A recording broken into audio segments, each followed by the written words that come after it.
Hello and welcome to CoreTV News at 4. I am Frank Omalape.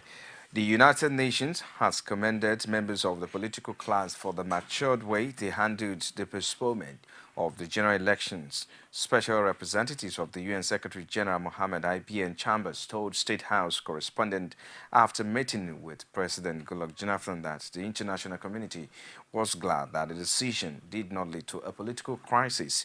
He added that the UN hopes that Nigerians would continue to keep the electoral process peaceful, clean and transparent to ensure a universally acceptable outcome of the rescheduled election. IBN Chambers revealed that UN Secretary General Ban Ki-moon on Friday had separate telephone chat with President Jonathan and the opposition candidate Muhammadu Buhari when it was certain that the UN envoy recalled that there had been speculation of a breach of peace as far back as when the leading parties held their primaries, but noted that political class ended up playing by the rules. He consequently urged the politicians to continue to exercise restraint and ensure that the process is not truncated. The special envoy again reaffirmed UN support for Nigeria's ongoing war against insurgency. And now, contrary to wide speculations, the chairman of the Independent National Electoral Commission at Jega has insisted he does not have any plan to embark on terminal leave.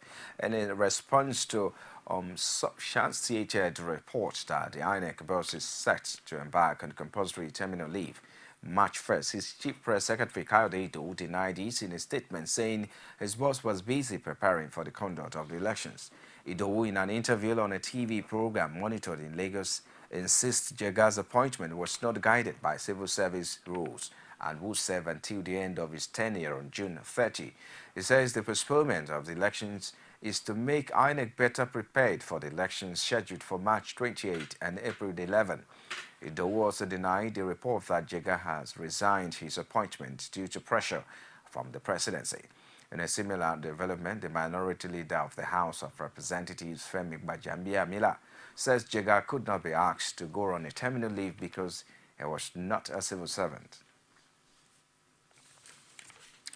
And now the All Progressive Congress Presidential Campaign Organization wants President Goodluck Jonathan and his party to clear the air on allegations of sinister motives behind the postponement of the 2015 general elections. This, it says, is necessary because not many people are convinced of the reasons for the shift in the dates of the election. APC campaign spokesman Garba Shehu said in a statement that in the aftermath of the postponement, there had been suggestion on the possibility of an interim government and the likely sack of INEC chairman Atairu Jega.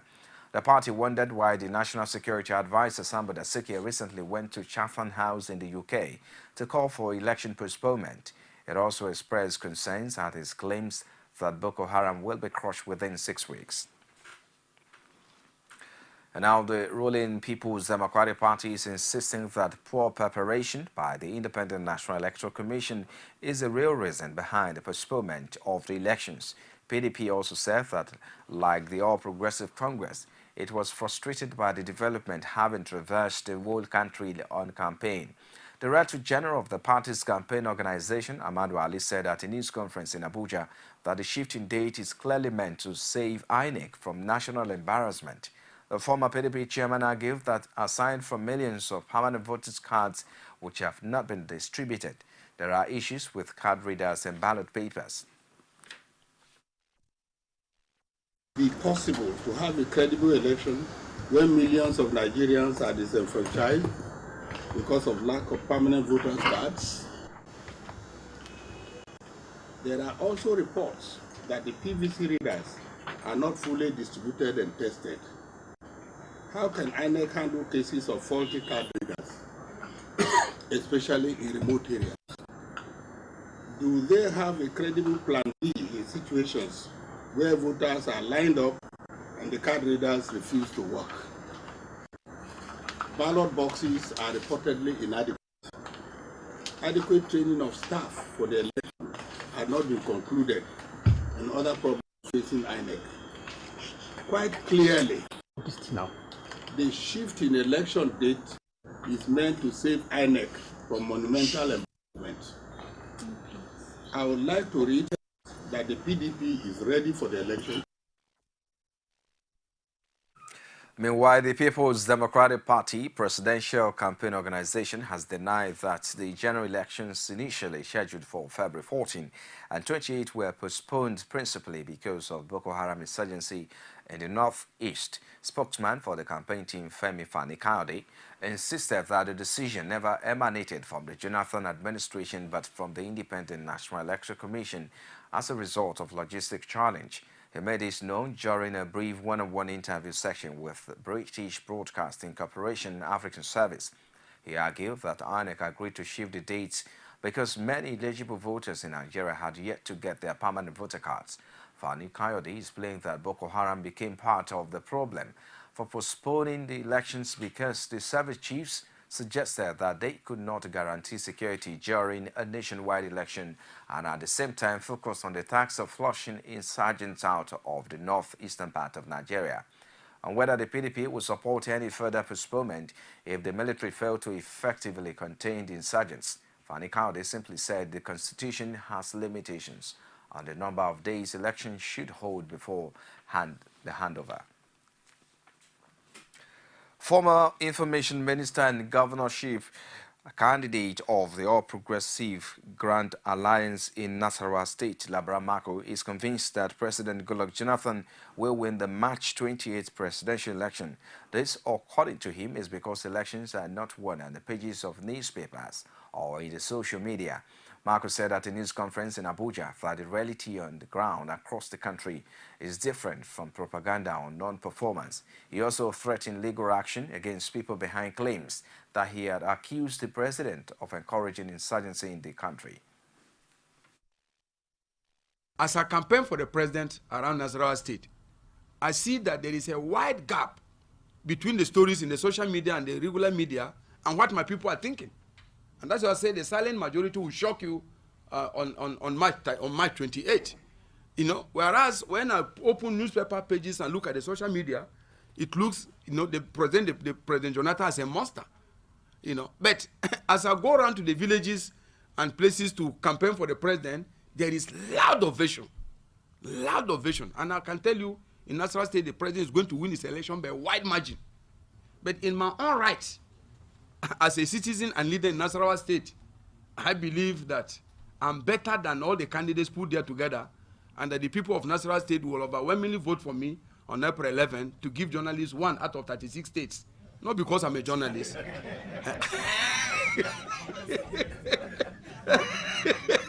Not because I'm a journalist, but because if you look at my public career, from university to now, I mean, I stand shoulder high above all my competitors. And that is why when I felt I was unfairly skimmed out of the local branch of my party, I felt I must extend the frontiers of choice. As I said, this is the political Premier League season in Nigeria. And so every party is looking for a Ronaldo and a Messi. But the PDP in Nasarawa State abandoned a Ronaldo, and Abga came and bought him. and I'm now set to score the decisive goal on April 11.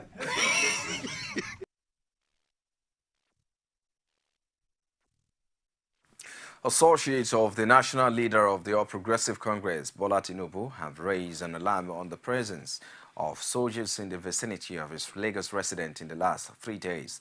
Media aides of the opposition figure said in a statement that soldiers numbering about 30 had been sighted in 3 patrol vans and an army truck close to the gate of Tinubu's private residence along Bodilon Road in Ikoyi. They said the soldiers were first noticed on Sunday at about 11 p.m. in an army truck stationed 500 meters away from Tinubu's gate and had been around since then on surveillance. Tinubu's media aide noted that as at Tuesday morning, 2 army vans were stationed on both sides of the house along Bodilon Road. But reacting to the development, the APC leader said he will not be intimidated by what he described as a show of strength and possible harassment. He, however, insisted that he will remain resolute in his advocacy and support for the rule of law. You're watching CoreTV News at 4. We'll take a short break. We'll be back with more stories after this time out. Stay with us.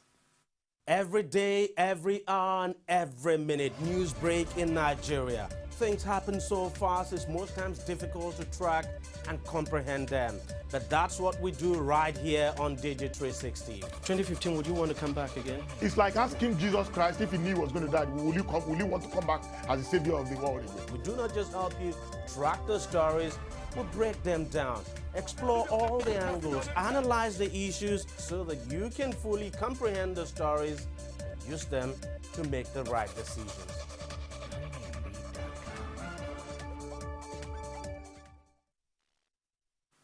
It's still CoreTV News at 4. You can also reach us on our social media platforms like our Facebook page. It's facebook.com/CoreTV News. You can as well follow us at CoreTV News NG. And for live streaming, log on to youtube.com/CoreTV TV space, the news. Despite the postponement of the general elections, a group of Yorubas under the auspices of the Afenifere Renewal Group has called for a government that will portray democratic principles and put national interest ahead personal interest. The group made its position known at a public lecture aimed at sensitizing Yoruba voters on what they should be looking out for in those seeking elective position. Our correspondent, Amatayalo, has more. It was a gathering of eminent Yoruba indigents with a common ground to ensure the emergence of a leadership that would bring about good governance. Speaking on the theme, the change Yoruba people want, the guest lecturer, a former president of Nigerian Bar Association, Oluwarotimi Akeredolu, says Nigerians, especially Yorubas, should not sit back and watch things go bad. He charged them to rewrite their future by voting for a government that believes in true federalism and is ready for its implementation. The Yoruba nation and its aspiration must not be reduced to a brand of cheap merchandise to be auctioned to the most despicable character who wield powers devoid of responsibility. By the grace of God, as I said, we know the party that will win. Following our imminent victory in the forthcoming election, let us insist on true federalism, true restructuring of all things, and I can assure you, all things shall be added to us. For the wife of former Ekiti State Governor Bisi Fayemi and the federal lawmaker Femi Ojudu, Yoruba should go all out to vote for a leader with reputable qualities that can truly identify the problem of the country and tackle it without excuses. Can we apply this same criteria to those orgas at the top who are leading us right now and who we say we want to change? Can we apply the same criteria to those who claim that they have been doing something for the past 6 years that they have not been able to achieve, but we should hold on a minute and give them just 6 weeks? Just 6 weeks and it will be done. Is that possible? Let us, go fully into federalism so that Yoruba can determine the kind of education he wants to give to its own children, the kind of agriculture he wants to practice, the kind of environment she wants to maintain, the kind of transportation, she wants to maintain. That's Yoruba agenda. It's not about breaking up the country. Decrying the recent 6 weeks postponement of the election, the chairman of Afenifere Renewal Group, Olawale Oshun, says the shift is certainly not just about the elections, but about something more sinister. He, however, urges Nigerians to be vigilant. The change Yoruba people want and will vote for is good governance that guarantees freedom from corruption, that guarantees freedom for all and life more abundant. One that secures our desire to develop our God-given potentials at our own pace as a people. For the group, which claimed not to be affiliated with any political party, it say it will continue to advocate for good governance and will always speak clearly and loudly against the margin scenarios on matters arising that doesn't guarantee a progressive future for the country. Omotayo Alo, CoreTV News, Ibadan. And our political parties and candidates seeking elective offices in the Federal Capital Territory have signed a peace accord ahead of the 2015 elections. The agreement was at the instance of the police authorities, which insisted that they will not tolerate any act of violence by politicians and their supporters. The police explained that the tension created by the political class makes it necessary to compel the candidate and their parties to commit themselves to non-violent electoral process. Let us maintain it at this level. Let us not go beyond this. Rather, as we finish this meeting today, you call your supporters to order. The question of tearing posters, as my friend rightly said here, attacking another campaign team that is coming back from campaigns, ambushing people, should be a thing of the past. Because after this meeting, I have told him before now, and he will tell his officers down the ladder, we will pick you, I will keep you, you will remain there until after the election.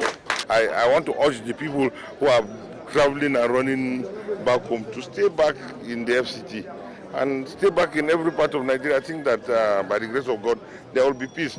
The 2015 general elections will come and go, but Nigeria will remain as one entity. And as such, it will be one other day, like any other normal day, which will come and pass. Yes, it has been established that some rural areas like Kawo, Shere, Igu, Karishi, all those rural areas, that's where rigging normally take place. It is information which I have supplied, and I want the REC and the security agents to work on that. Then on the peace accord we signed, the most important thing is not for us to sign peace accord, is to abide by it. The day I declared, I told my supporters, if you kill anybody because of Maxwell Opera, the blood of that person will be on your head. And that also it's on record, it's on media. I want each candidate to tell their supporters like that on air, so that we know that we are serious. Meanwhile, ahead of the 2015 general elections, politicians in Kaduna State have signed a peace accord to ensure violence-free process. The initiative was at the instance of Assistant Inspector General Police Patrick Dukumo, who told representatives of the political parties that the spate of violent conduct makes it necessary to invite them. The AIG expressed dissatisfaction with the level of political tension and warned that anyone who goes beyond the confines of the law will be dealt with accordingly. A fire outbreak has gutted a large section of a Daiken market, popularly known as Uselo Market, destroying goods and property running into millions of naira. Although no life was lost, the chairman of Egon local government area, Victor Enobakari, who visited the market, sympathized with the traders but attributed the scale of damages to saboteurs. A correspondent from Edo, Gabriel Odiafa, is in this report presented from our studios. The smoking embers and fumes from the remains of the popular Idaka market situated along Iselu Gbawa Road could still be seen as the affected traders of the mysterious fire tried to evaluate the extent of the damages as they count their losses. Many, however, could not hide their pains while trying to search for what to salvage in the ruins.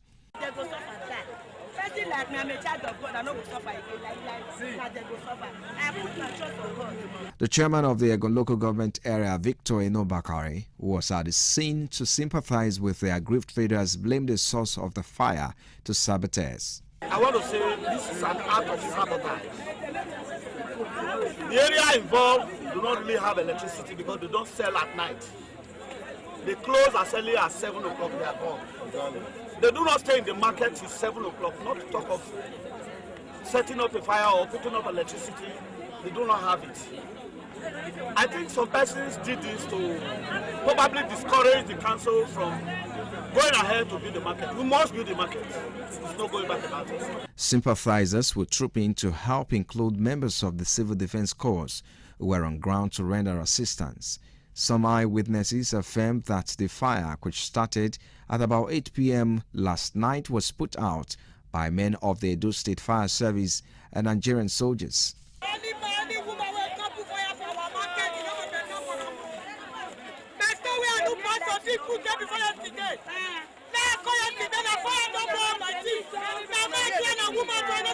Some of the affected traders who spoke to newsmen beside their smoldering shops expressed pains over the laws and call on government and spirited individuals to support them. As you see now, the four shop now, I don't pick any pin, all of the dot down. So those things when they use, those goods now is not credit. So not credit. So I go borrow the money. So I don't know where I want for see money. What to say. I want to pick the back. So right now, I need help from people if they can help me. So please. In her reaction to the fire incident, the Ego Market women leader, Christiana Okamina, while speaking to newsmen, says this is the third time the market is being raised by unknown persons in the space of 4 years, as she called for government intervention. Third time this market is on fire. By God's grace, my council chairman, he will build it. By God's grace. The council boss also assured the traders of government support and promised to give them the sum of 1 million naira on the spot to cushion their pain before the main inventory is taken. We can discuss what extent of pains they have, and also for them to cool down, because everything about their life remains here. Their money has got burnt there, their property has got burnt here. But there is no way we can really tell them to cool down right now. They must still eat because the family must continue. I am giving them 1 million naira immediately. Let them share it among themselves. So first of all, peace their mind down so that they can settle down. Give me the full list of the real persons in that place. I will forward this report to my corporate governor. I know he must show a lot of sympathy. The council boss, however, maintained that a meeting will be convened for the affected traders tomorrow. It will be recalled that the council staff have since gone on strike across the state over unpaid wages since last week. So watching CoreTV News at 4, we'll take a quick commercial. We'll be back with more stories outside Nigeria. Stay with us. You can now watch CoreTV News live from anywhere in the world on our website www.coretvnews.com. Click on Live TV on our website and watch us live. And welcome to CoreTV Primetime News. To follow us on Twitter, click on Twitter icon on our website. On Facebook, click on the Facebook and YouTube to see all our previous news production. You can also watch us live on YouTube. Click CoreTV, leave a space, then News. CoreTV News, a 24-hour news station. Outside Nigeria, Ukrainian President Petro Poroshenko has decried the latest spate of attacks in Ukraine and will attend an EU summit in Brussels to discuss the war in his country. EU President Donald Poroshenko will brief the body on development in Ukraine in a letter inviting heads of state to first day's meeting. The four-way summit is billed as a chance to halt an upsurge in fighting between heavily armed Russian separatists and Ukrainian forces. The United States and European Union have slapped punishing the economic sanction on Russia in response for Moscow's alleged backing for the rebels in Ukraine. The Kremlin denies direct involvement in the war despite numerous independent sightings of high-tech weaponry and supplies coming into separatist held territory from the direction of the Russian border. From the disaster that happened today from the Russian side when two blasts of the multi-rocket launch system Smerch hitting more than 64 persons wounded. 5 of them are children, 10 of them are very difficult, and unfortunately killed already 16 persons. This is a disaster. This is a crime against humanity. When civilian people living in their houses where there is no any military object. This is almost 50 kilometers from the front line. And the Russian-backed rebels and terrorists attacking civilian, attacking peaceful city of Kramatorsk. This incident is exactly dedicated to cancel, to be harmful for the negotiation in Minsk. Somebody don't like the peace. Somebody wants a war. Somebody wants that they have only influence when they have killing the people, have a war, have an aggression against peaceful Ukraine. We don't allow them to do that. We stop the war. We are a peaceful nation, and the whole world is together with us. And that's a wrap on CoreTV News at this time. For more of these, join us at 5 on Global News to get more stories outside Nigeria. And thanks for watching.